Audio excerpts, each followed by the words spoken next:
Welcome in, Mavs fans. On today's show, we were taught if you don't have something nice to say, don't say anything at all. So that'll do it. I'll see you guys. Just playing, of course, guys. We gonna talk a little bit about the Timberwolves, state of the team, where we think we should go for the future, and let's just start ripping some Band-Aids off and jump right in. The Timberwolves handle business against our Mavericks, 120-96. And honestly, we probably should have lost by more than 24. Is what it is. This was a game that I felt like we were going to lose, even if we played all of our starters.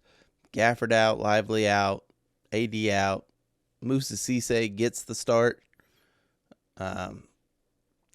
Musa puts up 5 points, 1 of 7 from free throw, but he does have 10 rebounds. Just the fouls. Unfortunately, Musa's got to learn to be able to play with that energy and still, be able to kind of contain himself. We also saw the Cooper flag at 5 line up again a little bit, and I don't know how you put that lineup out there. It has not been good. But hey, all seriousness, this was a back-to-back, this was a scheduled loss, is what it is. So I'm not reading too much into this one. We're 4-11. I know it sucks, when you start hearing things like Kyrie talking about, and I'm going to quote this here, he's working out with the purpose of playing this season. Someone close to him told me if it was the playoffs, he could play right now. And, of course, that was ESPN's Mark Spears. So you hear him wanting to come back, and you see the state of the team, and so you start questioning, man, should we let him come back, or should we do like we did with AD and step in and say, nah, man, you're not coming back just yet. But honestly, we're 4-11. What if we go on a 7 out of 10? We win. Well, then we're looking at, 11-14 record. Well, now we're only 3 away from halfway. So it's the NBA season. You know what I mean? It's ebbs and flows. It's a thing of runs, just like a regular game. Just unfortunately, it hasn't been running our way. You look at some of the other teams in the league. So even if we were to say, just tank it up, are we really getting the number 1 seed? Probably not.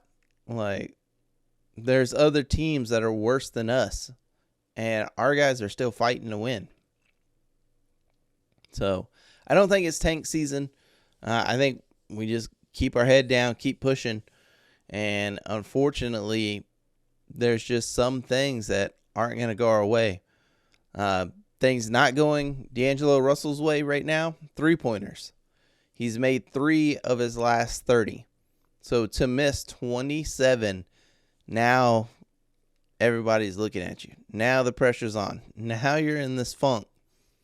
And you're being asked to do something that, yes, you're D'Lo. You are a pro player. You should be able to go out there and facilitate and go get a bucket and stuff like that. But you were brought in because you had a good rapport with Anthony Davis and you were a good pick and roll guard with AD. And now AD's been injured. So it is what it is. D'Lo gonna D'Lo. Do I see him remaining on the team? Now we're getting to the point where we're kind of getting some question marks. If we do pull off a trade to bring someone else in, I could see us moving on from D'Lo. But that, I think, man, we're low percentage for that, just simply because there's other things going on that we don't see, like Ryan Nembhard not seeing the floor. Yes, he's injured right now, but before that, he wasn't seeing the floor. And there's got to be a reason for that. So they still trust D'Lo more than they trust Ryan Nembhard for whatever reason. And for some reason, they still trust Caleb Martin to put him out there. Hated that trade when it happened. Gonna hate it this year. Gonna hate it next year.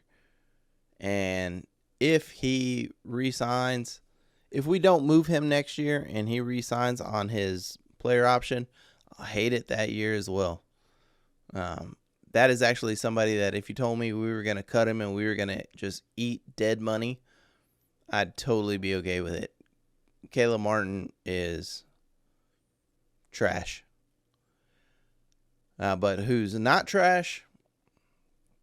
PJ Washington.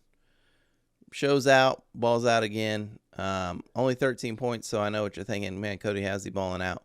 But the confidence that he's showing, 5 of 12, 1 of 3 from three-pointer, 7 rebounds, 2 assists, 2 turnovers, 1 steal. But his confidence in driving the lane, we saw it last night. Is what it is, though. Scheduled loss, like I said. On to the next one we go. Now, on something that we spoke about a couple episodes ago in the AD trade rumors, I'm hearing that they're heating up with the Chicago Bulls. That looks to be the number one target, is the Bulls. Especially after we talked about Kobe White. That's the main draw for me was White. He actually did play in his first game of the season coming back off the injury. And he puts up 8 assists, 27 points for the Bulls against the Nuggets. So it's not like he played some trash team in his first game back. He played the Nuggets, and he balled out for Chicago. So that's somebody that entices me, and especially with our struggles that we got going on. He is, of course, an expiring contract, so we would need to, shake and bake a little bit so we could extend him. But that is somebody that I could definitely see being here for the long term. And if you wanted to tell me, hey, they'll only do it if we include D'Lo, throw him in. If they want Klay Thompson, throw him in. Like AD and Klay for Vucevic and Kobe White and some picks. Cool.